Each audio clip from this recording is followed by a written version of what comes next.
Нагода урочистого мітингу на плацу 111-й артиллерийской бригады адметная. Военнослужащим частки представили нового командира. Им стал гвардии полковник Сергей Хайбулин. Дагэтуль ён 4 гады узначальваў гвардейскую группу артиллерии 11-й гвардейской особной механизованной бригады, якая дислокуется ў Слоніме. А наогул свою службу ў артиллерии Сергей Иванович распачаў у 1998 году.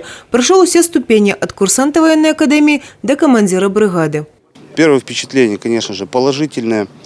Есть задумки, есть перспективы, есть мысли, как мы будем дальше вести нашу боевую подготовку, совершенствовать повседневную деятельность.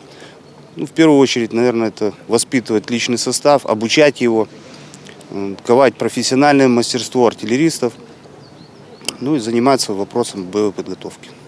Сергей Хайбулин на посту командира змяніў Алексея Исакова. С бригады Алексея Вячеславовича звязвае 18-гадовы шлях. За час его командования бригада прымала удзел у белорусских и двухбаковых белоруска-российских вучэннях. Неаднаразова займала призовые месцы ў конкурсах узброеных сил на лепший дивизион и кадровый залик. По выниках 2018 года брэсцкія артиллеристы признаны лепшими сярод часцей ракетных войскаў и артиллерии у заходнім оперативным командовании, а таксама одним з першых во узброенных силах Беларуси.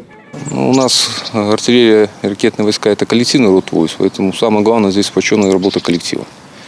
В одном большом механизме работа маленьких винтиков, которые приводят к результату, который показан из года в год. Принято было решение мной, потому что пора передавать опыт новому поколению. Иду начальником кафедры стрельбы управления огнем и ракетными ударами на факультет ракетных войск и артиллерии Военной академии Республики Беларусь. Момент урочистый и гоноровый, развітанне со сцягом. До рэчы, у гэты дзень у календары бригады 81-я гадавіна са дня ўтварэння. Сёння на ўзбраенні 111 знаходзіцца сучасная баявая тэхніка, а самі артылерысты заўсёды гатовы да выканання задач, накіраваных на захаванне бяспекі краіны. З нагоды святочнай даты ўзнагароды і словы падзякі за плённую службу афіцэрам і вайскоўцам, а таксама святочны канцэрт.